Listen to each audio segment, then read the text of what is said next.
शिवचिदम्बरं गोविन्द नाम संकीर्तनं गोविन्दा गोविन्द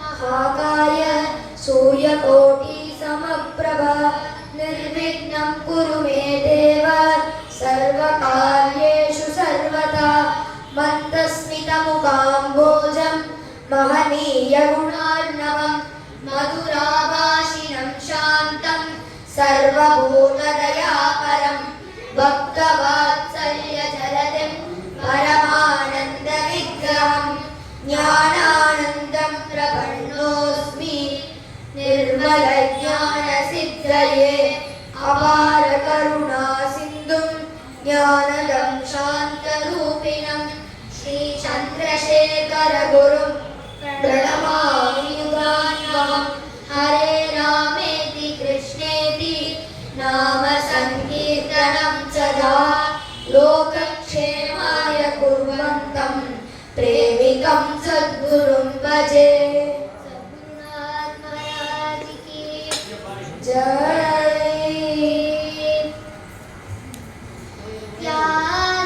யாராடினார் இனி யாராடுவார் யாராடினார் இனி யாராடுவார் அம்பலவானும் சிதம்பரநாதனை கொள் யாராடினார் இனி யாராடுவார் நீர்விழி சிவகாமி தன்னை மறந்து மெல்லடி தூக்கி புன்னகையுடன் நடனம் யாராடினார் இனி யாராடுவார் யாராடினார் இனி யாராடுவார் பூதகணங்கள் பன்னிசைந்து பாட பொற்பதுமை பாவைய பன்னிசைந்து பாட மாதவன் மனங்குளிர மங்கை ஒரு காவனாய் பொச்சிதம் போலிகாவே சிற்றபையில் நடனம் போச்சிதம் போலிகாவே சிற்றபையில் நடனம் யாராடினார் இனி யாராடுவார் யாராடினார் இனி யாராடுவார் திருச்சிற்றம்பலம் சிவசிதம்பரம். எல்லாருக்கும் நமஸ்காரம். இந்த நன்னாள்ல தோளுடைய செவியன் நீங்கிற தலைப்புல எங்களுக்கு பேச கொடுத்த எல்லாருக்கும் எங்களோட நமஸ்காரத்தை தெரிவிச்சுக்கிறோம். எங்களோட குருநாதர் எங்களுக்குள்ள இருந்து எங்களை சொல்ல வைக்கணும்னு பிரார்த்தனை பண்ணிட்டு ஆரம்பிக்கிறோம். பெரிது பெரிது புவனம் பெரிது புவனமோ நான் முகன் படைப்பு நான் முகனோ கரியமாளும் கீழ் வந்தோன் கரியமாளோ அலை கடல் துயின்றோன் அலை கடலோ குருமணி அங்கையில் அடக்கம் குருமணியோ கலசத்தில் பிறந்தோன் கலசமோ புவியின் சிறுவன் புவியோ அரவினுக்கு ஒரு தலை பாரம் அரவோ உமையவள் சிறுவிரல் மோதிரம் உமையோ இறைவன் உள்ள தொடுக்கம் இறைவனோ தொண்டர் உள்ள தொடுக்கம் தொண்டர் தம் பெருமை சொல்லவும் பெரிதே நீ ரொம்ப அழகா அவ பாட்டி சொல்லியிருக்காளா. பேர்பட்ட சிவபெருமானுக்கு பல ரூபங்கள் இருக்கு, பல நாமங்கள் இருக்கு. அதுல அர்த்தநாரீஸ்வர ரூபத்துல அம்பாளும் சிவனும் சக்தியும் சேர்ந்த ரூபமா தோளுடைய செவியனா நம்ம எல்லாருக்கும் அனுகிரகம் பண்ணிட்டு இருக்கா. அதை பத்தி தான் நாம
சிவசிதம்பரம்.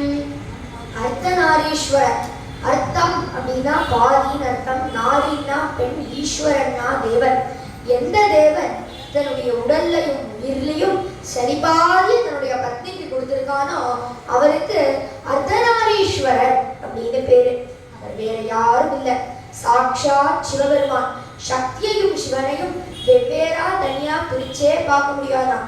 ஒரு காயின்ல பூ தலைன்னு ரெண்டு இருந்தா அதை ரெண்டும் பிரிச்சு பார்க்க முடியுமோ அதே மாதிரிதான் சக்தியையும் சிவனையும் பிரிச்சே பார்க்க முடியாது. பரஸ்பர தபசம்பத் பலாயுத பரஸ்பரௌ பிரபஞ்ச மாதா பிதரௌ பிரபஞ்சௌ ஜாயாபதஸ்தூமஹ அப்படின்னு அப்பைய தீட்சிதர் ஒரு ஸ்லோகம் சொல்றார். அந்த ஸ்லோகத்துல சொல்றார், பரஸ்பர தபசம்பத். பரஸ்பரம் அம்பாள் அடையறதுக்கு சிவபெருமான் 1000 வருஷம் தபஸ் பண்ணாராம், சிவபெருமான் அடையறதுக்கு அம்பாள் 1000 வருஷம் தபஸ் பண்ணாராம். அம்பாளோட தபசா கிடைச்சவர் தான் சிவபெருமான், சிவபெருமானோட தபசா கிடைச்சவள் தான் அம்பாள். இப்படி பரஸ்பரம் ரெண்டு பேருக்கும் அந்யோன்யம். இவா ரெண்டு பேரு தான் இந்த உலகத்தோட முதல் தம்பதிகள் அப்படின்னே சொல்றா. அது மட்டும் இல்ல, ஒரே பரதத்துவத்தோட மேல் ரெப்ரசன்டேட்டிவ் சிவபெருமான், ஃபீமேல் ரெப்ரசன்டேட்டிவ் அம்பாள் அப்படிங்கிறத இந்த மாதிரி குழந்தைகளுக்கு கூட புரியுற மாதிரி அப்பைய தீட்சிதர் ரொம்ப அழகா சொல்லியிருக்கார். நம்மள போன்ற ஜீவாத்மாக்களை கரையிறதுக்காகவே சிவபெருமான அம்பாளும் அம்மா எப்பரா இருந்திருக்காளாம். இப்படி அம்பாள் சிருஷ்டி பண்ணணும்னு ஆசைப்பட்டாலுமே அந்த தொழிலை பண்றது அம்பாள் தானா. அதனாலதான் இந்த பிரபஞ்சத்தை அம்பாளோட குழந்தை அப்படின்னு சொல்லுவா. இப்படி தத்வார்த்தமா பிரியவா எல்லாரும் ரொம்ப அழகா சொல்லியிருக்கா. இப்படி சொல்லியிருந்தாலுமே எங்களை மாதிரி சின்ன குழந்தைகளுக்கு புரியுற மாதிரி புராண வடிவங்கள்ல சொல்லியிருக்காளா. தக்ஷனுக்கு மகளா அம்பாள் தாக்ஷாயினி அவதாரம் பண்றா. இப்படி சின்ன வயசுல இருந்தே சிவபெருமான தான் கல்யாணம் பண்ணிக்கணும்னு ஆசைப்படுறா. ஆசைப்பட்ட மாதிரியே தக்ஷனும் தாக்ஷாயினிய சிவபெருமானுக்கே கல்யாணம் பண்ணி வைக்கிறான். கொஞ்ச நாள் கழிச்சு தக்ஷன் ஒரு பெரிய யாகம் பண்றான். அந்த யாகத்துக்கு 30 முக்கோடி தேவர்கள்ல இருந்து எல்லாரையும் கூப்பிடுறான். ஆனா சிவபெருமான கூப்பிடல. இப்படி தன்னோட அப்பா தானே வீடு தாக்ஷாயினி அந்த யாகத்துக்கு போறா. பார்த்தா அந்த யாகத்துல யாருமே வா தாக்ஷாயினின்னு தாக்ஷாயினிய வரவேற்கவே இல்லையா. அது மட்டும் இல்லாம எல்லாருமே சிவபெருமான் மேல இந்தாஸ்துதி பண்றாளாம். இதை பார்த்த தாக்ஷாயினிக்கு ரொம்ப கவலை ஆயிடுது. அதனால அக்னிப்பிரவேசம் பண்ணிடுறா. அக்னிப்பிரவேசம் பண்ணிட்டான்னு தெரிஞ்ச உடனே சிவபெருமான் வீரபத்ரர் அனுப்புறார். வீரபத்ரர் அந்த இடத்தையே துவம்சம் பண்ணிடுறாராம். சிவபெருமான் வர சிவபெருமான் அம்பாளோட உடலை வச்சு ஊதி நடனம் ஆடுறார். இதை பார்க்க முடியாத மகாவிஷ்ணு தன்னோட சக்கரத்தை ஏவர அம்பாளோட உடல் 108 பாகங்களா பிரியுது. அதுதான் இந்தியாவில் இருக்க 108 சக்தி பீடம். இப்படி சிவபெருமானால அம்பாள் இல்லாம இருக்க முடியல, ரொம்ப கஷ்டப்படுற. அதனால தபஸ் பண்ண வேண்ட. அந்த நேரத்துலதான் தாரகாசுரன் அப்படின்னு ஒரு பெரிய அசுரன், அவன் சிவபெருமானும் அம்பாளும் பிரிஞ்சுட்டா அப்படின்னு தெரிஞ்ச உடனே ஒரு பெரிய தபஸ் பண்றான். பிரம்மாவும் காட்சி கொடுக்கிறார், என்ன வர வேண்டும் அப்படின்னு கேட்கிறார். அதுக்கு அந்த தாரகாசுரன், சிவபெருமானுக்கும் அம்பாளுக்கும் பிறக்கிற குழந்தையால் தான் எனக்கு மரணம் ஏற்படணும் அப்படின்னு வரத்தை வாங்கிடுறான். வரத்தை வாங்கின தாரகாசுரன் எல்லாரையும் போட்டு பாடாப்படுத்துறான். 7 புவனங்களையும் ஆட்சி பண்ணி எல்லாரையும் பாடாப்படுத்துறான். அந்த நேரத்துலதான் அம்பாள் பர்வதராஜனுக்கு பார்வதியா பிறக்கிறா. சின்ன வயசுலயே நம்ம சிவபெருமான கல்யாணம் பண்ணிக்கணும்னு சிவபெருமான் எங்க தபஸ் பண்றாளோ அங்கே போய் பார்வதியும் போய் சிவபெருமானுக்கு தேவையான எல்லா கைங்கரியமும் பண்ணிட்டு இருக்கா. அப்போ இந்த தாரகாசுரனோட தொல்லை தாங்க முடியாத தேவர்கள் எல்லாரும் மன்மதனை கூப்பிட்டு, மன்மதா இதான் எப்படியாவது சிவபெருமான தபஸ்ல இருந்து கலைக்கணும் அப்படின்னு சொல்லி அனுப்புறான். மன்மதனும் தன்னோட புஷ்ப பானத்தை சிவபெருமான் மேல ஏவலான்னு வரான். இப்போ சிவபெருமானோட நெற்றிக்கண் திறந்துடுறது. மன்மதன் சாம்பல் ஆகிடுறான். உடனே இதை பார்த்து பார்வதி பயந்துடுறானா. இதனால தனியாவே தபஸ் பண்ண ஆரம்பிச்சுடுறா.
ஆதிசேஷனை கூப்பிட்டு, ஆதிசேஷா நீ கொஞ்சம் லூசா பிடிச்சுக்கோப்பா, நீ இவ்வளோ இறுக்கமா பிடிச்சுக்கிட்டேன்னா இந்த லோகமே வாயுவால உடைக்க முடியாம வாயு தன்னோட சக்தியை குறைச்சிக்கிறது, இந்த லோகம் ஸ்தம்பிச்சு போக ஆரம்பிக்கிறதுப்பா அப்படின்னு சொல்றார்.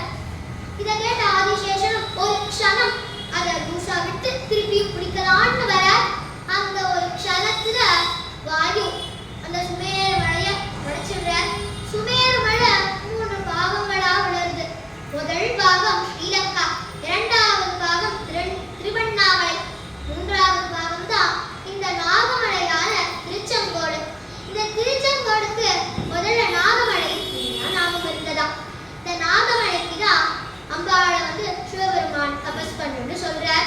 இப்படி அம்பாள் வந்த உடனே ஆதிசேஷன் அம்பாளுக்கு ஒரு மரகத லிங்கத்தை கொடுக்கிறார்.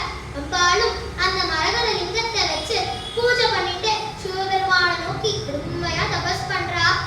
இந்த தபஸ்ல மயங்கிய சிவபெருமான் காட்சி கொடுத்து தன்னோட சரிபாதிய அம்பாளுக்கு கொடுத்து அந்த நாரீஸ்வரரை கைலாசத்துல எல்லாருக்கும் காட்சி கொடுத்துட்டு இருக்கார்.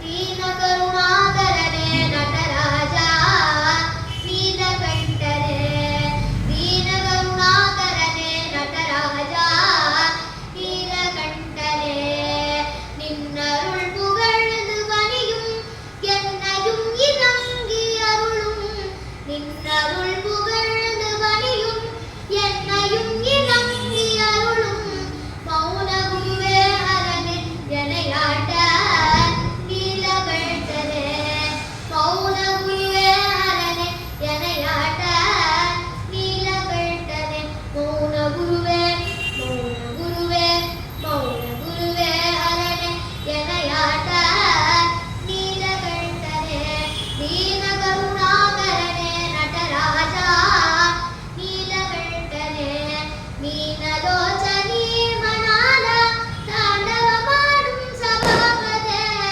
மீனலோச்சனீ மணால தாண்டவமாடும் சபாபதே, ஞானியர் மனம் விரும்பும் நீலகண்டனே, ஞானியர் மனம் விரும்பும் நீலகண்டனே, மௌன குருவே மௌன குருவே மௌன குருவே ஹரனே எனையாட்ட நீலகண்டனே, தீனகருணாகரனே நடராஜா நீலகண்டனே, ஆதியந்தமில்லாஹரனே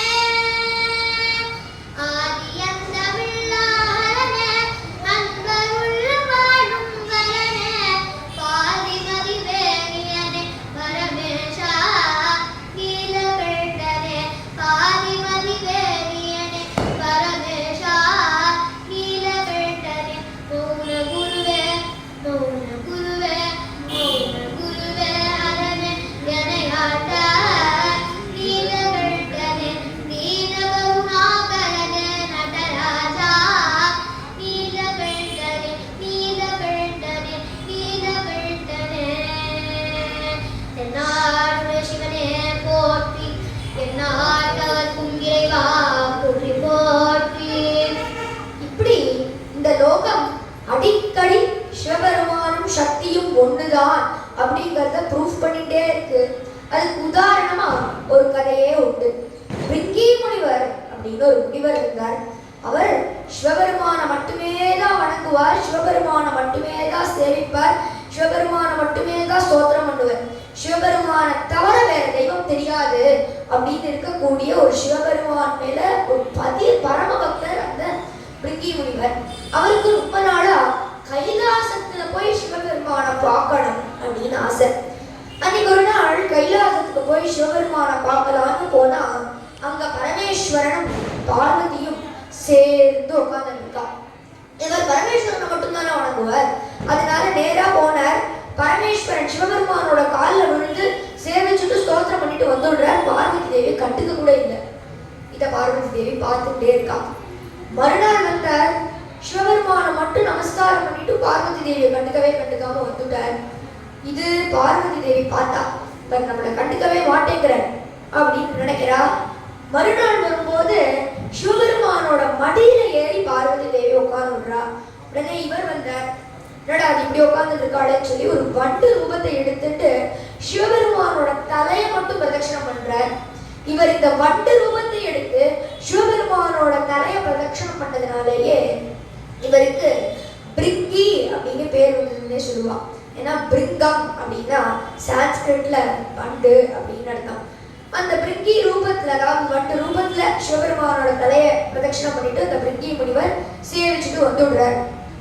அடுத்த நாள் வந்த போது அதான் சிவபெருமான் தன்னுடைய சரிபாதிய பார்வதி தேவிக்கு கொடுத்துட்டார் இல்லையா, அதனால அடுத்த நாள் வரும்போது சிவபெருமானும் பார்வதி தேவியும் அர்த்தநாரீஸ்வராளா உட்கார்ந்து இருக்கா. அப்பாவும் சும்மா விடல, ஒரு எலி ரூபத்தை எடுத்துட்டு அந்த எலி ரூபத்தோட சிவபெருமானோட காலை மட்டும் பிரதட்சணம் பண்ற. உடனே பார்வதி தேவி கோபம் வர்றது, அவரை பார்த்து சொல்றா, அப்பா உனக்கு சக்தியே வேண்டாமா? உங்க அம்மாவும் ஒரு பெண் தானே, என்னையே மதிக்க மாட்டேங்கிற, உனக்கு சக்தியே வேண்டாமா? உனக்கு சக்தியே வேண்டாமோ நீனு சாபம் கொடுத்துட்டா. உனக்கு உங்க அம்மா வயத்திலேருந்து பிறக்கும் போது என்னெல்லாம் சக்தி வந்ததோ அத்தனையும் அடுத்த க்ஷணமே ஒழியட்டும் அப்படின்னு சாபம் கொடுத்துடுறா. குழந்தைகள் பிறக்கும் போது அப்பா கிட்டேருந்து எலும்பும் நரம்பும் வரும், அம்மா கிட்டேருந்து சதையும் ரத்தமும் வரும். இப்படி சாபம், அப்பா இப்படி சாபம் கொடுத்த உடனே அடுத்த க்ஷணம் எலும்பும் நரம்புமா நிற்க முடியாம கீழே விழுந்துட்டாராம் பிரிங்கி முனிவர். அப்பா கூட அம்பாடகத்துல சிவபெருமானே மன்னதானே நம்பியிருந்தேன், என்னை காப்பாற்ற மாட்டியா அப்போ அப்படி கூட மகாதேவர் தான் வணங்குறார். உடனே பார்வதி தேவி என்ன வேணாலும் சமைச்சிட்டாலே தவிர அம்மா ஓய்யும் மனசு இறங்கிட்டா, மனசு குளிர்ந்து போயிட்டா. அர்த்தநாரீஸ்வர ரூபத்திலேயே அவர் எழுந்து நிக்க சக்தி கொடுக்கலன்னாலும் எழுந்து நிக்கிறதுக்காக ஒரு ஊன்றுகோலை கொடுத்தா. அதை புடிச்சிட்டு நிக்க முடியாம நிக்கிறார் பிரிங்கி முனிவர். அப்போதான் அவருக்கு சக்தியோட மகாத்மியம் புரியுது. இதுவரையில சிவபெருமான மட்டுமே வணங்கிட்டு சிவபெருமான மட்டுமே சேவிச்சுட்டு இருந்த அந்த பிரிங்கி முனிவர் சிவபெருமான் சக்தி தேவி ரெண்டு பேரையும் சேவிக்கிறார். சிவபெருமான் சக்தியையும் சேவிச்சு ஒரு ஸ்தோத்திரம் பாடுறார். அப்படி பாடிட்டு அப்படி வணங்கிட்டு நிற்கிறார். அப்போ சிவபெருமானும் சக்தி தேவியும், அதாவது அர்த்தநாரீஸ்வரர் ரூபம் அவரை பார்த்து கேட்கறது, உனக்கு என்ன வரம் வேண்டும் இது கேட்கறது. உடனே அவர் சொன்னார், எப்படி கைலாசத்துல அர்த்தநாரீஸ்வர ரூபத்துல காட்சி கொடுத்தேடோ அதே மாதிரி பூலோகத்திலையும் எல்லா ஜனங்களுக்கும் நீங்க காட்சி கொடுக்கணும், அதுதான் என்னோட பிரார்த்தனை இனி கேட்ட போது. இந்த திருச்செங்கோடுல எல்லா ஜனங்களுக்கும் எல்லா பக்தர்களுக்கும் அர்த்தநாரீஸ்வர ரூபத்துல பார்வதி பரமேஸ்வரால் இன்னைக்கும் காட்சி கொடுத்துட்டு இருக்கா. இந்த பிரிங்கி முனிவர் கேட்டதுனால தானே இவ அர்த்தநாரீஸ்வர ரூபத்தை வந்து காட்சி கொடுத்தா. அதனால இந்த பிரிங்கி முனிவருக்கும் இந்த கோவில்ல ஒரு சன்னதி உண்டா. அந்த ஊன்றுகோலை பிடிச்சிட்டு இப்படி நிக்கிற மாதிரி பிரிங்கி முனிவருக்கும் சன்னதி உண்டா. அப்படி சக்தியும் சிவனும் வெவ்வேறு இல்லை, அவ ரெண்டு பேரும் ஒண்ணுதான் அப்படிங்கிறத இந்த லோகம் ப்ரூஃப் பண்ணிட்டே இருக்கு. இந்த அர்த்தநாரீஸ்வர ஸ்வரூபத்தை முதல்ல தன்னோட தேவாரத்துல பாடினவர் தான் திருஞான சம்பந்தர். இவர் சித்திர மாசம் திருவாதிரை நட்சத்திரத்துல சீர்காழியில சிவபாத ஹிருதய பகவதி அம்மாளுக்கு குழந்தையா பிறக்கிறார். இப்படி இவர் முன்னாள் ஒரு வேலையும் பொழுதொரு வண்ணமா வளர்ந்துட்டே வரார். ஒரு நாள் இவரோட அப்பா தோணியப்பர் கோவில்ல இருக்கிற பிரம்ம தீர்த்தத்துக்கு ஸ்நானம் பண்ணலான்னு போறார். இவர் சின்ன குழந்தை தானே, இவருக்கு அப்போ 2-3 வயசு இருக்கும். அதனால நானும் அப்பாவோட போவேன்னு அழுகிறார், அடம்பிடிக்கிறார். உடனே சிவபாத ஹிருதயர் இவரை கூட்டிட்டு போறார். குழந்தை எல்லாம் குளத்துல குளிக்க முடியாததுனால குளத்து பக்கத்துல உட்கார வச்சுட்டு, அப்பா குளிச்சுட்டு வர நீ சமத்தா இங்கேயே உட்காந்துரு அப்படின்னு சொல்லிட்டு அவர் குளிக்க போயிடுறார். இப்படி சிவபாத ஹிருதயர் தன்னோட நித்திய கர்மார்த்தங்கள்லாம் பண்ணிட்டு வர அப்ப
செய்த தீடுடைய பிரமாபுரம் மேவிய பெம்மானிவனன்றே. ஆடி முடிக்கிறார். பார்த்தோட சிவபாதர்களுக்கு அவ்வளோ ஆச்சரியமா இருக்கிறதா. இவர் சின்ன வயசுலயே சிவபெருமானாலையும் அம்பாளாலையும் ஆட்கொண்டப்பட்டதுனால இவருக்கு ஆளுடை பிள்ளை இன்னொரு நாமம் வந்தது. இவர் அம்பாளோட திருஞான பாடம் பிடிச்சதுனால இவருக்கு திருஞான சம்பந்தர் இன்னொரு நாமம் வந்தது. இப்படி இந்த குழந்தையோட பெருமையை தெரிஞ்சுட்ட அவ அப்பாவான சிவபாதர் இந்த குழந்தைய விட்டு ஒரு நாள், ஒரு மணி நேரம், ஒரு நிமிஷம், ஒரு க்ஷணம் கூட பிரிஞ்சே இல்லையா. அந்த குழந்தையோட எப்போதுமே இருந்திருக்க. அந்த திருஞான சம்பந்தர் எப்பேற்பட்ட பால், அப்பாளோட ஞான பாலை குடிச்சதுனால ஒரு சிவக்ஷேத்திரமா பாடுறதுக்காக போறார். அவர் போகும்போது இந்த சிவபாத உதயரும் சேர்ந்து ஒரு சிவக்ஷேத்திரமா பாடிட்டே வர. இப்போ இந்த திருஞான சம்பந்தர் தன்னோட பிஞ்சு கையினால ஒரு சிவக்ஷேத்திரமா தாளம் போட்டுட்டே வரார். அறத்துறை அப்படிங்கிற ஊருக்கு வர. இந்த அந்த திருஞான சம்பந்தரோட கை வலிச்சுதோ இல்லையோ, சிவபெருமானோட மனசு வலிச்சுதான். ஐயோ, இந்த குழந்தை தன்னோட பிஞ்சு கையினால தாளம் போடுறதே, இந்த குழந்தைக்கு கை வலிக்குமே அப்படின்னு சொல்லிட்டு அந்த குழந்தைக்கு தங்க தாளத்தை கொடுத்தாராம். அந்த தங்க தாளத்துக்கு அம்பாள் ஓசை கொடுத்தாளாம். அதனால அந்த அம்பாளுக்கு ஓசை நாயகி அப்படின்னு பேரு. இப்படி அந்த தாளத்தை வச்சு தாளம் போட்டுட்டே சிவபெருமான பாடிட்டே வரார் சம்பந்தர். அடுத்தது பட்டீஸ்வரங்கிற ஊருக்கு வரார். பட்டீஸ்வரத்துக்கு அவர் வந்த சமயத்துல ஒரே வெயிலாம். இந்த வெயில் இந்த குழந்தை மேல படக்கூடாதுன்னு சொல்லி ஒரு சிவகணம் அந்த குழந்தைக்கு முத்து பந்தலை காமிச்சுட்டே வந்துதான் வெயில் படாம. இப்படி இந்த சிவபாத உதயரோட சேர்ந்து திருஞான சம்பந்தர் ஒரு சிவக்ஷேத்திரமா பாடிட்டே வர. அப்போ இந்த சிவபாத உதயருக்கு ஒரு வேள்வி, யாகம் பண்ணணும்னு ஆசை. வேள்வினா யாகம் பண்ணணும்னு ஆசை. நான் அந்த யாகத்துக்கு தேவையான பண வசதி அவ அப்பா கிட்ட இல்லை. தன்னுடைய குழந்தையான திருஞான சம்பந்தர்கிட்ட சொன்னார். உடனே திருஞான சம்பந்தர் சிவபெருமான வேண்டிட்டு ஒரு பதிகம் பாடுறார்.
ஒரு சிவகணம் வளர்ந்து கையில ஒரு தங்க கிண்ணம், அந்த தங்க கிண்ணம் நிறைய பொற்காசுகள், அதை எடுத்து வந்து திருஞான சம்பந்தர் கிட்ட கொடுத்து சொல்றதாம், இந்த கிண்ணம் சாதாரண கிண்ணம் இல்லை, சிவபெருமானோட பரிபூர்ணமான அனுகிரகம் உங்க மேல இருக்கு. அக்ஷய பாத்திரம் மாதிரி இந்த கிண்ணத்திலேருந்து காசு எடுக்க எடுக்க குறையாம வந்துட்டே இருக்கும் அப்படின்னு சொல்லி கொடுத்துட்டு போனதாம் அந்த சிவபூதகணம். அந்த சிவபூதகணத்தையும் வணங்கி சிவபெருமானையும் வணங்கி அந்த கலசத்தை எடுத்துட்டு அவ அப்பா சிவபாதத்தை இருக்க திருஞான சம்பந்தர் கொடுக்குறார். அவ அப்பாவும் அந்த தங்க கலசத்தை வச்சு அந்த யாகத்தை ரொம்ப சிறப்பா பண்ணி முடிக்கிறார். திருநாவுக்கரசரான அப்பரும் திருஞான சம்பந்தரும் சமகாலம். இவா 2 பேரும் சேர்ந்து பல்வேறு சிவக்ஷேத்திரங்களுக்கு போய் சிவபெருமான பாடியிருக்கா. அந்த மாதிரி திருமறைக்காடு அப்படிங்கிற திருவேழிமலை அப்படிங்கிற சிவக்ஷேத்திரத்துக்கு போறா. அந்த திருவேழிமலையில் இவா போன சமயம் ஒரே பஞ்சமா, கிடைச்சலே இல்ல, பசி பட்டினால எல்லாரும் பாடுறா. அந்த சமயத்துல இவாதான் நம்ம தான் உதவி பண்ணணும் அப்படின்னு சொல்லி திருஞான சம்பந்தரும் திருநாவுக்கரசரும் சிவபெருமான பிரார்த்தனை பண்ணிட்டு அன்னைக்கு ராத்திரி படுக்கிறா. அன்னைக்கு ராத்திரி அவளோட கனவுல சிவபெருமான் வந்து சொன்னார், இங்க கவலைப்படாதீங்கோ, நான் இந்த கோவிலோட மேற்கு வாசல்லையும் கிழக்கு வாசல்லையும் தினமும் இந்த ஊரோட பஞ்சம் தீர்ற வரைக்கும் ஒரு தங்க காசு வைப்பேன். அந்த தங்க காசை வச்சு நீங்க இந்த ஊரோட பசியையும் பட்டியையும் போகணும் அப்படின்னு சொல்லிடுறார். உடனே கனவுல சொன்ன மாதிரியே அன்னைக்கு காத்தால வந்து கிழக்கு வாசல்லையும் மேற்கு வாசல்லையும் ஒரு தங்க காசு இருக்கு. ஆளுக்கு ஒருத்தர் ஒரு தங்க காசை எடுத்துக்கிறா. திருநாவுக்கரசருக்கு தனியா மட்டம் இருக்கு, திருஞான சம்பந்தருக்கு தனியா மட்டம் இருக்கு. திருஞான சம்பந்தரோட மட்டத்துல கொஞ்சம் காலதாமதமாகும். ஆனா திருநாவுக்கரசரோட மட்டத்துல அந்த காசை கொடுத்து சீக்கிரமாவே பொருட்கள்லாம் வாங்கிட்டு அடியார்கள்லாம் சாப்பிடுவா. திருஞான சம்பந்தரோட மட்டத்துல கொஞ்சம் காலதாமதமாகும், டிலேவாகும். இது என்னன்னு திருஞான சம்பந்தருக்கு புரியல. தன்னுடைய சிஷ்யர்கள் எல்லாம் கேட்டா. தன்னுடைய சிஷ்யர்கள்லாம் சொன்னா, அது திருநாவுக்கரசரோட அந்த காசுல கொஞ்சம் வட்டம் கேட்கறது இல்லை. அதாவது வட்டம்னா வேல்யூ. திருநாவுக்கரசரோட காசுல வேல்யூ அதிகமா இருக்கு, உங்களதுல வேல்யூ கம்மியா இருக்கு. அதனால அவனுக்கு சீக்கிரமாவே பொருட்கள் கொடுத்துருந்தா நமக்கு கொஞ்சம் கால தாமதமா இருக்கு அப்படின்னு சொல்றார். உடனே திருஞான சம்பந்தர் இதை புரிஞ்சுட்டவர் ஒரு வாசி தீரவே காசு நல்குவின்னு ஒரு பதிகம் பாடுறார். வாசி தீரவே காசு நல்குவி மாசு நிழலை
இந்த பதிகம் பாடுற அதுக்கு அடுத்த நாள்ல இருந்து திருநாவுக்கரசருக்கு எப்படி காசு கிடைக்கிறதோ அதே மாதிரி திருஞான சம்பந்தருக்கும் காசு கிடைக்கிறதாம்.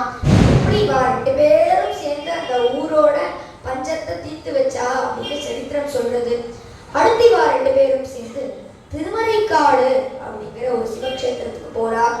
அந்த சிவக்ஷேத்திரத்துல ஒரு பெரிய சிவன் கோவில் இருக்கு. அந்த சிவன் கோவிலோட முன்வாசலை யாராலையும் திறக்கவே முடியல. எல்லாரும் பின்வாசல் வழியாவே போய் சிவபெருமான சேவிக்கிறா. உடனே திருஞான சம்பந்தர் சொன்னார், சுவாமி அப்பர் சுவாமிகளே, இது ரொம்ப தப்பு. எந்த பக்தர்களாலையும் இந்த முன்வாசலை தர முடியல, நம்ம தான் இவளுக்கு உதவி பண்ணணும் அப்படின்னு சொல்றார். உடனே இவ முன்னாடி போய் நிற்கிறா. நின்ன உடனே திருஞான சம்பந்தர் ஒரு பதிகம் பாடுறார். இந்த கதவு தானா திறக்கிறது, உள்ள போய் சிவபெருமான சேவிக்கிறா. சேவிச்சுட்டு வெளில வந்துறா. வெளில வர சமயத்துல திருநாவுக்கரசர் ஒரு பதிகம் பாடுறார். பண்ணினோர் மொழின்னு. இந்த பதிகம் பாடினோன்னா கதவு தானா முடிக்கலாம். ரொம்ப வருஷத்துக்கு முன்னாடி மயிலாப்பூர்ல சிவநேசன் அப்படின்னு ஒரு பெரிய பணக்காரன். அவனுக்கு குபேரனோட சொத்து அவருக்கு உண்டு அப்படின்னு சொல்லுவா. அவன் வீட்டுல கட்டில் இருந்தது, ஆனா தொட்டில் இல்லை. அதாவது அவருக்கு ஒரு குழந்தை வாக்கியம் இல்லை. அதனால அவர் பெரிய தபஸ் பண்றார். இந்த தபஸ் மூலமா அவருக்கு ஒரு பெண் குழந்தை பிறக்கிறது. அந்த பெண் குழந்தை பார்க்க சாட்சாத் அந்த லட்சுமி தேவி மாதிரியே இருந்ததுனால பூம்பாவை அப்படின்னு பேர் வச்சு வளர்க்கிறார்.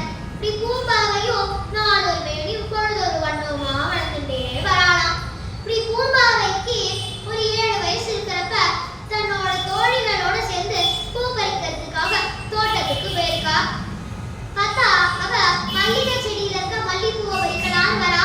இப்போ அந்த செடியில இருந்த பாம்பு அவளை கொத்திடுறது. அவ மயங்கி கீழே விழுந்துடுறா. அவ தோழிகள்லாம் அவளை அவ அப்பா கிட்ட கூட்டிட்டு போறா. அவ அப்பாவும் பெரிய பெரிய வைத்தியர் மந்திரவாதிகள் இது எல்லாரையும் கூப்பிட்டு வர்ற. கடைசியில பூம்பாவையாலும் அவளுக்கு கீழே வளர. இப்படி சிவனேசனுக்கு ரொம்ப கஷ்டமாயிடுது. ரொம்ப நாள் தபஸ் பண்ணி இந்த குழந்தை பிறந்ததுனால அவரால் தாங்கிக்கவே முடியல. ரொம்ப கஷ்டப்படுற. இப்படி கொஞ்ச நாள் கழிச்சு பூம்பாவைக்கு தேவையான எல்லா சம்ஸ்காரத்தையும் பண்ற. பண்ணிட்டு பூம்பாவையோட சாம்பலை ஒரு குடத்துல எடுத்து கபாலீஸ்வரர் கோவிலுக்கு முன்னாடி அதை புதைச்சு வச்சுடுறார். கொஞ்ச நாள் கழிச்சு அவர் ஊருக்கு ஞானசம்பந்தர் வர. இந்த சிவநேசன் தன்னோட பொண்ணு உயிரோட இருந்தா பூம்பாவைய ஞானசம்பந்தருக்கு கல்யாணம் பண்ணி கொடுக்கணும் அப்படின்னு ஆசைப்பட்டிருப்பார். ஞானசம்பந்தர் வந்த உடனே அவர் ஞானசம்பந்தர் பின்னாடியே போய் அந்த குடத்தை அவர்கிட்ட கொடுத்து நடந்தது எல்லாத்தையும் சொல்ற. ஞானசம்பந்தர் ஒரு பதிகம் பாடுறார். மட்டித்த புன்னயம் ஆனந்த் மடமகிழை கட்டிட்டம் கொண்டார் கபாலி சரவமர்கார் ஒட்டிட்ட பந்தின் ஒரு திரவழ்கனதார் கட்டிட்டம் காணாது ஓதியோ கும்பாவாய் ஓதியோ கும்பாவாய். இது 11 பாடல்கள் பாடார். இந்த 11வது பாடல் கடைசி வரி பாடுறப்ப பூம்பாவை அந்த குடத்திலிருந்து அவ ஒருவேளை அன்னைக்கு உயிரோட இருந்தா இப்ப அவளுக்கு என்ன வயசு இருந்திருப்போமோ அதே 12 வயசு பொண்ணா. அவ என்ன வஸ்திரம் போட்டுட்டு தொலைஞ்சு போனாலோ அதே வஸ்திரத்தோட வரா. பார்த்த உடனே சிவநேசனுக்கு அவ்வளோ சந்தோஷமா இருக்கு. அப்ப தன்னோட ஆசையை சொல்றான். நீங்க எப்படியாவது என் பொண்ணை கல்யாணம் பண்ணிக்கணும் அப்படின்னு ஞானசம்பந்தர் கிட்ட கேட்டான். ஞானசம்பந்தர் இவங்க பொண்ணுக்கு நான் ஒரு அப்பா ஸ்தானத்துல உயிர் பிச்சு கொடுத்துருக்கேன். அதனால உங்க பொண்ணை என்னால கல்யாணம் பண்ணிக்க முடியாது சொல்லிடுறார். எப்படி ஒரு சிவபக்தரா இருக்கக்கூடிய திருஞான சம்பந்தர் சிவபெருமான மட்டும் இல்லாம அம்பாளையும் சேர்த்து வழிபட்டார்னு பார்த்தோமோ அதே மாதிரி ஒரு அம்பாள் பக்தர் சிவபெருமானையும் சேர்த்தே வழிபட்டிருக்கார். அவர்தான் அபிராமி பட்டர். இந்த அபிராமி பட்டரோட இயற்பெயர் சுப்பிரமணியம். இந்த சுப்பிரமணியம் அபிராமி அம்மன் கோவில்ல பஞ்சாங்கம் வாசிக்கக்கூடிய தொழிலை பண்றார். தினமும் அபிராமி அம்மாளுக்கு முன்னாடி உட்கார்ந்துட்டு தியானம் பண்ணுவார், தபஸ் பண்ணுவார். அப்புறமா கொஞ்ச நேரம் கழிச்சு கண்ணை திறந்து பஞ்சாங்கம் வாசிப்பார். இதே தொழிலா பண்ணிட்டு இருக்கார். அப்போ அந்த நாட்டை ஆண்டுட்டு இருக்கிற ராஜா, அந்த ராஜாவுக்கு சரபோஜி மகாராஜா அப்படின்னு பேரு. இந்த சரபோஜி மகாராஜா ஒரு நாள் இந்த கோவிலுக்கு வரார். ராஜா இல்லையா, அதனால தடபுடலாம் மிருதங்கங்கள்லாம் வாசிச்சு நேரிப்பான். பெரியெல்லாம் உடங்கி எல்லாருக்கும் வரவேற்கிறா. பூர்ண கும்பங்கள்லாம் கொடுத்து வரவேற்கிறா. எல்லா வரவேற்போட ராஜா உள்ள வரார். வந்து அபிராமி அம்மனை சேவிச்சுட்டு நமஸ்காரம் பண்ணிட்டு திரும்புறார். திரும்பினா இந்த அபிராமி பட்டர் உட்காந்துட்டு தியானம் பண்ணிட்டு இருக்கார். இவர் நம்மள வரவேற்க வரவே இல்லையே அப்படின்னு சொல்லி ராஜாவுக்கு கொஞ்சம் வருத்தம். இந்த வருத்தத்தோட இப்படி விசாரிக்கிறார், யார் இவர் அப்படின்னு விசாரிக்கிறார். சில பேர் இவரை பத்தி நல்லதா சொல்றா. ஆஹா, இவர் இந்த கோவில்ல பஞ்சாங்கம் வாசிக்கக்கூடிய தொழிலை பண்ணிட்டு இருக்கார். அபிராமி அம்பாள் மேல பரம பக்தர், ரொம்ப பெரிய பக்தர், தியானம் பண்ணிட்டு இருக்காரு சொல்றான். சில பேர் இவரை பத்தி ரொம்ப கெட்டவரா சொல்றாங்க, கெட்ட விதமா சொல்றா. ஐயோ ஒரு பெரிய பித்தன், எல்லாரும் அபிராமி அம்பாள் மேல பக்தியா இருக்கேன் நான் போனதும் நடிச்சிட்டு இருக்கா, இவெல்லாம் சரியான கல்லடி இவரை நம்பாதிக்கும் அப்படின்னு சொல்றா. ராஜாக்கு இவர் தன்னை வரவேற்க வரலேங்கிற அந்த கோபம் வருத்தம், அதனால இந்த கெட்டவா சொல்றத கொஞ்சம் நம்பி அந்த அபிராமி பட்டருக்கு முன்னாடி போய் நின்றுதான் தை அமாவாசை இன்னைக்கு நடக்கிறது. அபிராமி பட்டருக்கு முன்னாடி போய் நின்று அபிராமி பட்டர் சுப்பிரமணியமே உங்களுக்கு இந்த கோவில்ல பஞ்சாங்கம் வாசிக்கிறேடாமே, இந்த கோவில்ல பஞ்சாங்கம் வாசிக்கிறேடாமே, இன்னைக்கு என்ன திதின்னு சொல்லுங்க அப்படின்னார். உடனே அவர் அம்பாளையே தியானம் பண்ணிட்டு இருக்காரா. அம்பாரோட பிரசன்ன முகாரவிந்தம், அந்த பிரசன்ன முகாரவிந்தத்தை அது பௌர்ணமி சந்திரன் வாரி சொல்லிச்சுன்னா உடனே அதை பார்த்துட்டு இன்னைக்கு பௌர்ணமி அப்படின்னு சொல்லிடுறார். உடனே ராஜா கேட்கிறான், இன்னைக்கு பௌர்ணமி தானா, ஆகாசத்துல சந்திரன் வருவானா அப்படின்னு கேட்கிறார். அவர் சொல்ற, ஆமாம் இன்னைக்கு முழு பௌர்ணமி, ஆகாசத்துல சந்திரன் வருவான் அப்படின்னு சொல்றார். உடனே அந்த ராஜா சொன்னான், இன்னைக்கு மட்டும் ஆகாசத்துல சந்திரன் வரலன்னா உங்களை சிரச்சேதம் பண்ணிடுவேன் ஜாக்கிரதை அப்படின்னு சொல்லிட்டு அந்த இடத்த விட்டு கிளம்பிடுறான். உடனே இதெல்லாம் அவருக்கு தெரியவே இல்லை. அம்பாளையே தியானம் பண்ணிட்டு இருக்கார். கொஞ்ச நேரம் கழிச்சு தியானத்திலேருந்து கண் விழிக்கிறார். இப்போ கர்ப்பவாழலாம் நடந்த விஷயங்கள் எல்லாம் சொல்றா, இதெல்லாம் நடந்திருக்குன்னு அவருக்கு தெரியறது அப்படின்னு. இன்னைக்கு சாயங்காலம் உங்களோட உயிர் போயிடுங்கிறத நினைச்சு அவர் வருத்தப்படலை. ஆனா உள்ளுக்குள்ள என்ன நினைச்சாருன்னா, எனக்குள்ள இருந்து தன்னுடைய பிரசன்ன முகாரவிந்தத்தை காட்டி இன்னைக்கு பௌர்ணமின்னு சொல்ல வச்சவள் அம்பாள். அப்போ அந்த அம்பாள் எனக்கு அப்படி சொல்ல வச்சிருக்கான்னா அந்த ராஜா கையால நான் சாக மாட்டேன். ஒருவேளை இன்னைக்கு நான் சாகணும்னு அம்பாள் நினைச்சான்னா அங்க இருக்கிறவளெல்லாம் பார்த்து சொன்னேன், இந்த கோவில் கோபுரத்தை சுத்தி உங்களால எவ்வளோ கயிறு கட்ட முடியுமோ கட்டுங்கோ, அத்தனை கயிறையும் என் கையிலையும் கட்டுங்கோ, கீழே நெருப்ப ஊட்டி விட்டுருக்கோ. நான் அபிராமி அம்பாள் மேல அந்தாதி பாட போறேன். நான் ஒரு அந்தாதி பாட பாட பாட பாட ஒரு கையிலையா அறுத்துட்டே வாங்கும். ஒருவேளை அம்பாள் என்னோட பக்திக்கும் பாடலுக்கும் பிரசன்னம் ஆகலைன்னா அந்த ராஜா கையால நான் சாக மாட்டேன். இந்த அக்னியில விழுந்து அம்பாளோட சன்னதிக்கு முன்னாடியே நான் உயிரை தொடர்ந்துடுறேன் அப்படிங்கிறார். உடனே அதுக்கு வேண்டிய ஏற்பாடு எல்லாம் நடந்துடுறது. இந்த விஷயம் கொஞ்சம் கொஞ்சமா ஊர் முழுக்க பரவறது. எல்லா ஜனங்களும் கூட்டமா என்ன நடக்கிறது அப்படிங்கிறத பார்க்கறதுக்காக பார்க்கறா. ஒரே கூட்டம். அப்போ அவர் ஒரு அந்தாதியா பாட ஆரம்பிக்கிறார். ஒரு அந்தாதியா பாடிட்டே இருக்கார். ஒரு கையா அழுதுட்டே வரா. மொத்தமா 54 கயிறு தான் கட்டியிருக்கா. 54வது அந்தாதி பாடி முடிக்கிற சமயம் 54வது கயிறு அறுக்க போறாங்கிற சமயத்துல திடீர்னு ஆகாசத்துல அம்பாள் பிரத்யட்சமாரா. ஓம் சக்தி பராசக்தின்னு அங்க இருக்கக்கூடிய ஜனங்கள்லாம் கத்தரா. அப்போ அம்பாள் தன்னுடைய தாட்டக்கத்தை கழட்டி ஆகாசத்துல வீசி எறியற. அந்த ஆகாசத்துல பௌர்ணமி சந்திரன் அப்படியே ஜொலிச்சுதான் அது பௌர்ணமி சந்திரனாவே மாறிடுதான். இந்த விஷயம் ராஜாவோட காதுல போச்சு. ராஜா அலறி அடிச்சுட்டு ஓடி வந்து அபிராமி சுப்பிரமணியத்தோட காலில் விழுந்து, மன்னிக்கணும், இங்க நான் தான் தப்பு பண்ணியிருக்கேன், என்ன மன்னிச்சுக்கோங்க, நான் உங்ககிட்ட அபச்சாரப்பட்டுட்டேன் அப்படின்னு சொல்லி அவரோட காலில் விழுந்து மன்னிப்பு கேட்டு அபிராமி அம்பாளையே பிரத்யட்சமா பார்க்கக்கூடிய மகா பக்தர் இவர். அதனால இவருக்கு இனிமே அபிராமி பட்டர் அப்படிங்கிற பட்டத்தை ராஜாவே கொடுத்தாராம். எப்படி இந்த அபிராமி பட்டர் அபிராமி அந்தாதி பாடியிருக்காரோ அதே மாதிரி அபிராமி பதிகம் பாடியிருக்கார். அந்த அபிராமி பதிகத்துல முதல் ஸ்லோகத்துல 16 செல்வம் எல்லாருக்கும் கிடைக்கணும்னு பாடியிருக்கார். அந்த 14 செல்வங்கள் கிடைக்கணும், எல்லாருக்கும் கிடைக்கணும்னு பாடியிருக்கார்.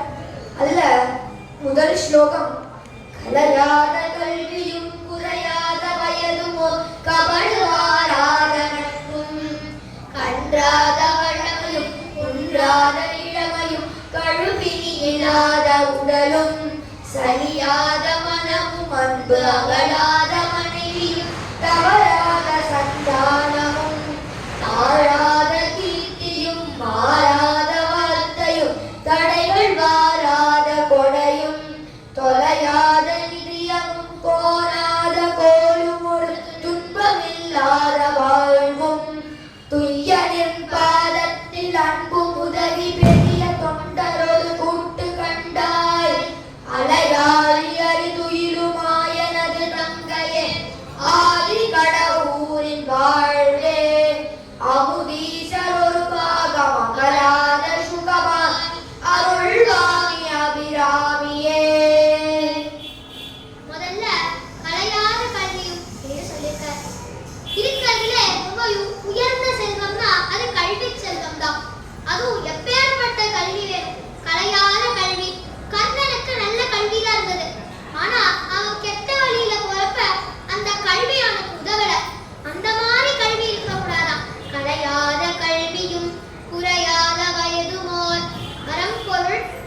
உள்ளவார் உறவு கலவாமை வேண்டும் அப்படின்னு சொன்னார் ராமலிங்கடிகள்.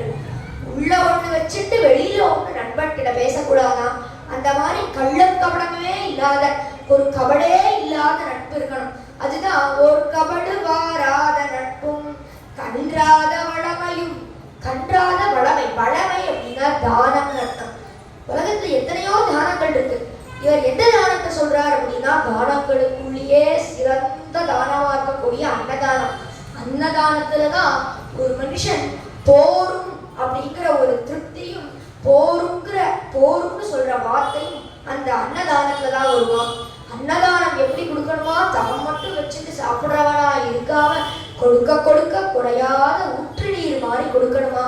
அதான் கன்றாத வளமையும் அப்படின்னு சொல்லியிருக்கார். குன்றாத இளமையும், அதாவது நம்ம இளமையில நல்லா ஓடி ஆடி இருப்போம். ஆனா நம்மளுக்கு வயசாக வயசாக நம்ம உடல் தளர்ந்துடும். அந்த இடத்துல நம்ம மனம் தளராம இருக்கணும் அப்படின்னு சொல்லியிருக்கார். அதுதான் குன்றாத இளமையும். கழுவினி இல்லாத உடலும் நோயற்ற வாழ்வே குறைவற்ற செல்வம். வாழற வாழ்க்கைய நோய் நொடி இல்லாம நல்லபடியா வாழணும் இல்லையா, அதுதான் கழுவினி இல்லாத உடலும். அடுத்தது சலியாத மனமும். நான் சரீரம்லாம் நல்லா திடகாத்திரமா தான் இருக்கு, நோய் நொடி இல்லாம தான் இருக்கு. நான் மனசு சலர்ந்து போயிடுச்சு, பண்ணுமா அப்படின்னு மனசு சலர்ந்து போயிடுச்சுன்னா பிரயோஜனம் இல்லை. மனசு நல்லா இருக்கு, உறுதியா இருக்கு, ஆனா நோய் நொடியோட இருக்கோம் அப்படின்னா அது பிரயோஜனம் இல்லை. அதனாலதான் அவங்களோட பிரார்த்தனையில அடுத்தடுத்து கொண்டு வர கழுவினி இல்லாத உடலும் சரியாத மனமும். அடுத்தது அன்பு அகலாத மனைவியும். அன்பு அகலாத மனைவியும். ஒரு மனுஷனுக்கு 4 ஆசிரமங்கள் இருக்கு. அறம், பொருள், இன்பம், வீடுங்கிற 4 புருஷார்த்தங்கள், 4 ஆசிரமங்கள். பிரம்மச்சரியம், கிரகஸ்தம், வானப்பிரஸ்தம், சந்நியாசம். இந்த 4 ஆசிரமங்கள்ல பிரம்மச்சரியம், வானப்பிரஸ்தம், சந்நியாசிங்கிற 3 ஆசிரமங்கள் க்ஷேமமா இருக்கணும்னா அதுக்கு கிரகஸ்தாசிரமம் க்ஷேமமா இருக்கணும். கிரகஸ்தாசிரமம் க்ஷேமமா இருக்கணும்னா பத்னி அனுகூலமா இருக்கணும், தர்மம் பண்றவளா இருக்கணும். அததான் திருக்குறள்ல திருவள்ளுவர் சொல்றார், இல்வாழ்வான் என்பான் இயல்புடைய மூவருக்கும் நல்லாற்றின் நின்ற துணை அப்படின்னு சொல்லியிருக்கார். அததான் இந்த அபிராம பட்டரும் அந்த இடத்துல ரொம்ப அழகா அன்பு அகலாத மனைவியும் அப்படின்னு சொல்லியிருக்கார். தவறாத சந்தானம். சந்தானம் அப்படின்னா குழந்தை. அதாவது ஒரு குழந்தை ஆரோக்கியமா பிறந்து நல்லா வளர்ந்து நல்லா படிச்சு பெரிய இடத்துக்கு போனாதான் அவளோட அம்மாவுக்கும் அப்பாவுக்கும் சந்தோஷமா இருக்கும். நீண்ட பொழுதும் பெரிதுவக்கும் தன் மகனை சான்றோன் என கேட்ட தாய்னு திருக்குறள்ல திருவள்ளுவர் சொன்ன மாதிரி அதைதான் இங்க அபிராமி பட்டர் தவறாத சந்தானமும் என்று சொல்லியிருக்கார். தாழாத கீர்த்தியும். அதாவது நம்ம கஷ்டப்பட்டு சம்பாதிக்கிற அந்த செல்வத்தை நல்ல வழியில் எடுத்துட்டு போகணும். நம்ம தானம், அன்னதானம், அந்த இடத்துல நம்ம நம்மளோட செல்வத்தை எடுத்து போகணும். அதுதான் தாழாத கீர்த்தியும். மாறாத வார்த்தையும். சொல்ல தவறக்கூடாது. இன்னைக்கு நான் இப்படி சொல்லிட்டு நாளைக்கு நான் அப்படி சொல்லவே இல்லையே அப்படின்னு பொய் சொல்லக்கூடாது. சத்தியத்தை தான் நிக்கணும், பொய்யே சொல்லக்கூடாது. மாறாத வார்த்தையும். இந்த மாறாத வார்த்தையுங்கிற சொல்ல தவறக்கூடாது, சத்தியத்துல இருக்கணுங்கிறதுக்கு எத்தனையோ மகாக்கள் எடுத்துக்காட்டா இருக்கா. ஹரிஷ்சந்திர மகாராஜா, என்னோட ராஜ்யமே போனாலும் மனைவியே தொலைஞ்சு போனாலும் நான் பொய் சொல்ல மாட்டேன், சத்தியத்துல தான் நிற்பேன் இருந்தார். கடைசி வரையும் சத்தியத்திலேயே தான் இருந்தார். தசரத மகாராஜா கைகேயிக்கு நான் 2 வரம் தரேன்னு முன்னாடி சொல்லிட்டார். கடைசியில அந்த 2 வரத்தையும் தந்துட்டாரே. ராமச்சந்திரமூர்த்தி 14 வருஷம் நான் காட்டுக்கு போவேன்னு கைகேயிக்கு தசரதத்தையும் சொன்னார். சொன்னதுக்கு அப்புறமா அந்த 14 வருஷத்தையும் கடை பிடிச்சிட்டு அப்புறமா தான் அயோத்தியாவுக்கு திரும்பினார். யார் யாரோலமா வந்து கிடங்கினார். லக்ஷ்மணரே தடுத்தார். கௌசல்யா அழறா, லக்ஷ்மணர் அழற, பரதன் அழறா, யார் யாரெல்லாமோ அழறா. நான் கண்டுக்கவே இல்லையே. அந்த 14 வருஷம் சத்தியம்னா சத்தியம். இப்படி அந்த மகான்கள்லாம் காட்டினது என்ன? மாறாத வார்த்தையும். அடுத்தது தடைகள் வாராத கொடையும். கொடையம்னா 2 அர்த்தம். நல்ல காரியம்னு ஒரு அர்த்தம், தானம்னு ஒரு அர்த்தம். நல்ல காரியம் பண்ணணுங்கிற அந்த மனது இருக்கும் போதே பண்ணிடுமா, அப்புறமா பண்ணிக்கலாம், நாளைக்கா பண்ணிக்கலாம் அப்படின்னு ஒத்தி போட்டோம்னா அதுக்கு ஏதாவது ஒரு தடை வரும். இப்போ நம்ம பண்ணக்கூடிய நல்ல காரியத்துக்கோ தானத்துக்கோ அந்த ஒத்தி போடுறது தானே கடை. அந்த ஒத்தி போடுற குணம்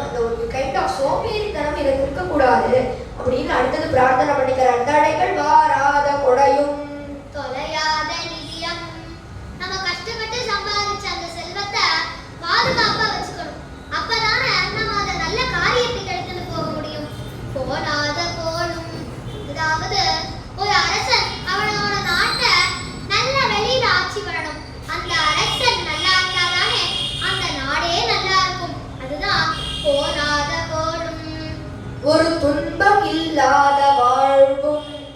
ஒரு மனுஷன் உலோகத்துல மனுஷனா பிறந்தவன் என்ன பிரார்த்தனை பண்ணிப்பான்? பகவானே, எனக்கு நீ இன்பத்தை கொடுக்கலையோ, சௌக்கியத்தை கொடுக்கலையோ, துன்பத்தை கொடுக்காம பிரார்த்தனை பண்ணிப்பார் இல்லையா? அததான் அவர் இங்க பிரார்த்தனை பண்ணிப்பார். பிரார்த்தனை பண்ணிக்கிறார். துன்பம் இல்லாத வாழ்வும் துய்யனின் பாதத்தில் அன்பு உதவி. துய்யனின் பாதம் அவனருளாலே அவத்தாள் பணிந்துக்கிற மாதிரி திருவாசகத்தை சொல்ற மாதிரி அவன் அருள் இருந்தாதான் அவத்தாள் பணிய முடியும். ஏன்னா அந்த திருவடிகள் எப்பேற்பட்ட திருவடிகள், அவரோட பாதுகாப்பு நமக்கு பாதுகாப்பு, அவரோட பாத கமலங்கள் நம்மளோட பாத கமலங்களை போக்க வல்லது. அப்பேற்பட்ட இந்த திருவடிகள்ல நிழல் கிடைக்கணும் அப்படின்னா அந்த அர்த்தநாரீஸ்வரோட திருவடிகள்ல நிழல் கிடைக்கணும், பார்வதி தேவி பரமேஸ்வரோட திருவடிகள்ல நிழல் கிடைக்கணும்னா அவ்வாறு இருந்தாதான் கிடைக்கும். அததான் இந்த இடத்துல துய்யனின் பாதத்தில் அன்பு உதவி அப்படின்னு ரொம்ப அழகா சொல்லியிருக்கார் அபிராமி பட்டர். பெரிய தொண்டரோடு கூட்டு கண்டாய், அதாவது நம்ம தொண்டர்களோட சேரணும். ஏன்னா தொண்டர்கள் தான் எல்லா சத்சங்கத்துக்கும் போவா, அவளோட சேர்ந்து நம்மளும் எல்லா சத்சங்கத்துக்கும் போகணும் அப்படின்னு சொல்லியிருக்கார்.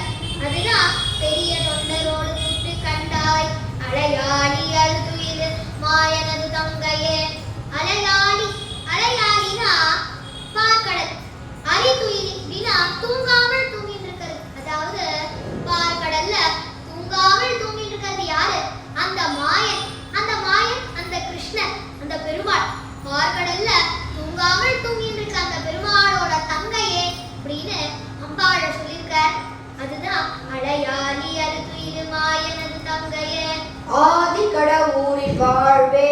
ஆதி கடவுர்னு திருக்கடையூரை சொல்றார். திருக்கடையூர்ல வாழும் அன்னையே, அதாவது அம்பாளே, அபிராமியே அப்படின்னு அபிராமி அம்பாள சொல்றார். ஏன் திருக்கடையூர் ஆதி கடையூர்னு சொல்லணும், ஆதி கடவுர்னு சொல்லணும் அப்படின்னா அதுக்கு ஒரு பெரிய சரித்திரமே இருக்கு. பிரம்மதேவன் ஞானோபதேசம் வாய்க்கணும்னு சொல்லி சிவபெருமான்கிட்ட கைலாசத்தை போய் பிரார்த்தனை பண்ணாராம்.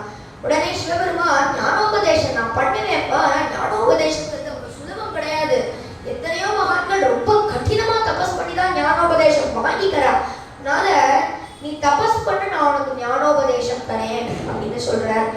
எந்த நான் சிருஷ்டி காரியம் பண்றவன் எந்த இடத்துல நான் தபஸ் பண்ணா உச்சிதமா இருக்கும் அப்படின்னு பிரம்மதேவன் கேட்டாராம். சிவபெருமான் அவன் கையில ஒரு வில்வ விதைய கொடுத்து, இந்த வில்வ விதைய நீ பூலோகத்துல நிறைய இடத்துல போடு, எந்த இடத்துல போட்ட உடனே ஒரு முகூர்த்த காலத்துக்குள்ள அந்த வில்வ விதை ஒரு மரமா வளர்ந்து நிக்கிறதோ அந்த இடத்துல நீ தபஸ் பண்ணும், உனக்கு நான் ஞானோபதேசம் பண்றேன்னு சொல்ற. பிரம்மதேவர் விதவிதமா என்னென்னமோ இடத்துலலாம் போட்டு பார்க்கிறார், வரல. கடைசியில இந்த திருக்கடையூர்ல வந்து அந்த வில்வ விதையை போட்டார். அடுத்த ஒரு முகூர்த்தத்துக்குள்ள அந்த வில்வ விதையை கடகடகட ஒரு மரமாவே வளர்ந்துள்ளதாம். உடனே அந்த இடத்துல உட்கார்ந்து பிரம்மதேவர் தபஸ் பண்றார். சிவபெருமானம் தோன்றி அவருக்கு ஞானோபதேசம் பண்ணார் அப்படின்னு சரித்திரமே சொல்றது. அப்போ பிரம்மதேவனுக்கு ஞானோபதேசம் பண்ண இடம் இந்த திருக்கடையூர். இப்ப நான் சொன்ன சரித்திரம் புராணமும் காண முடியாத ஆதி காலத்துல நடந்தது. அதனாலதான் அம்பாளை கூப்பிடும் போது ஆதி கடவுரின் வாழ்வே அப்படின்னு அட்ரஸ் பண்றார். அமுதீஸ்வர ஒரு பாகம் அகலாத சுகபாரி அருள்வாமி அபிராமியே. அமுதீஸ்வர ஒரு பாகம், அமுதீஸ்வரனா அமிர்த கடேஸ்வரர். இவர் எப்படி இந்த பூலோகத்துக்கு வந்தார்னா, தேவர்களுக்கெல்லாம் அமிர்தம் கிடைக்கிறப்ப அவ ஒரே நாளே எல்லாத்தையும் சாப்பிடலையா, கொஞ்சம் எடுத்துட்டு மிச்சது எல்லாத்தையும் பூலோகத்துல ஒரு இடத்துல புதைச்சு வச்சிடுறா. கொஞ்ச நாள் கழிச்சு அந்த இடத்துக்கு போய் பார்த்தா அவ புதைச்சு வச்ச இடத்துல ஒரு படத்துல போட்டு அதை புதைச்சு வச்சிருக்காளாம். அந்த படமே ஒரு சிவலிங்க ரூபமா வந்திருக்குமா. அதுதான் அமிர்த கடேஸ்வரர். இங்க அமுதீஸ்வர ஒரு பாகம் அப்படின்னு சொல்லியிருக்கார். அபிராமி பட்டர் ஒரு அம்பாள் பக்தர் தானே, அவர் வெறும் அம்பாளை பத்தி தானே சொன்னோம். ஆனா அவர் அப்படி சொல்லலையா, அவர் அர்த்தநாரீஸ்வர ஸ்வரூபத்துல அந்த சிவபெருமானையும் பத்தி தன்னோட அபிராமி பதிகத்துல சொல்லியிருக்கார். அதுதான் அமுதீஸ்வர ஒரு பாகம் அகலாத சுகபாணி. சுகம் அப்படின்னா கிளி. மீனாட்சி எப்படி கிளி வச்சிருப்பாளோ அதே மாதிரி அபிராமியும் கிளி வச்சிருப்பாளாம். அந்த கிளி எப்பவுமே சிவநாமத்தை சொல்லிட்டே இருக்குமா. அதுதான் அகலாத சுகபாணி அருள்வாமி அபிராமியே. அபிராமி எல்லாருக்கும் அனுகிரகம் பண்ணு அப்படின்னு சொல்லியிருக்கார். நாங்க 2 பேரும் வயசுலயும் அனுபவத்திலையும் ரொம்ப சின்ன குழந்தை. நாங்க சொன்னதுல ஏதாவது தப்பு இருந்தா எங்களை மன்னிச்சு ஆசீர்வாதம் பண்ணணும் அப்படின்னு பிரார்த்தனை பண்ணிக்கிறோம். ஓம் மங்களம் ஓங்கார மங்களம் ஓம் நம சிவாய குருவே மங்களம். ஓம் மங்களம் ஓங்கார மங்களம் ஓம் நம சிவாய குருவே மங்களம். நாமங்கலம் நகார மங்களம் நாமதேவ நிலையான குருவே மங்களம். மங்களம் ஓம் மங்களம் ஓங்கார மங்களம் ஓம் நம சிவாய குருவே மங்களம். மாமங்கலம் மக்கார மங்களம் மாமரூப நிலையான குருவே மங்களம். மங்களம் ஓம் மங்களம் ஓங்கார மங்களம் ஓம் நம சிவாய குருவே மங்களம். ஸ்ரீமங்கலம் சிக்கார மங்களம் சிவரூப நிலையான குருவே மங்களம். மங்களம் ஓம் மங்களம் ஓங்கார மங்களம் ஓம் நம சிவாய குருவே மங்களம். வாமங்கலம் வக்கார மங்களம் வாமரூப நிலையான குருவே மங்களம். மங்களம் ஓம் மங்களம் ஓங்கார மங்களம் ஓம் நம சிவாய குருவே மங்களம். யாமங்கலம் யக்கார மங்களம் எல்லாரூப நிலையான குருவே மங்களம். மங்களம் ஓம் மங்களம் ஓங்கார மங்களம் ஓம் நம சிவாய குருவே மங்களம். ஓம் நம சிவாய குருவே மங்களம். தென்னாடுடைய சிவனே போற்றி எந்நாட்டவர்க்கும் இறைவா போற்றி போற்றி.